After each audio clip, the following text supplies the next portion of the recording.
আগের একটা ভিডিওতে তোমাদের বলেছিলাম যে আমার একটা বান্ধবীর বিয়ে, তাই ওর বিয়ের জন্য আমরা সবাই যাচ্ছিলাম লাস্ট মিনিট একটু শপিং করতে যাচ্ছিলাম বললে ভুল হবে, কারণ আমাদের সবারই ব্লাউজ বানাতে দেওয়া ছিল একটা দিদির কাছে। সেই দিদির বাড়ি যাচ্ছিলাম ব্লাউজ আনতে। আর আমার বান্ধবীদের কিছু কসমেটিক্স জুয়েলারি কেনার ছিল, তাই ওরা গিয়েছিল এই শপটাতে। তারপর আমরা সেই শপ থেকে বেরিয়ে পড়লাম দিদির বাড়ি যাওয়ার জন্য।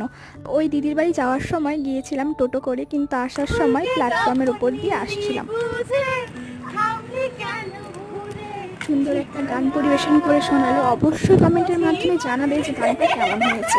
আর আসার সময় আমরা হেঁটে হেঁটে আসছিলাম প্ল্যাটফর্মের ওপর দিয়ে, তাই এইভাবে লাফিয়ে লাফিয়ে পার হচ্ছিলাম। সিঁড়ি অবশ্যই ছিল, প্ল্যাটফর্মে সিঁড়ি থাকবে না কেন, কিন্তু আমরা ওই সিঁড়ি ভেঙে এতটা কষ্ট করে উঠবো, তার জন্য আমরা এইভাবে লাফিয়ে লাফিয়ে পার হচ্ছিলাম। দেখা হবে একবারে বান্ধবীর বিয়ের ব্লগ। ভিডিওটি যদি ভালো লেগে থাকে তাহলে অবশ্যই ভিডিওটিতে একটা লাইক করো।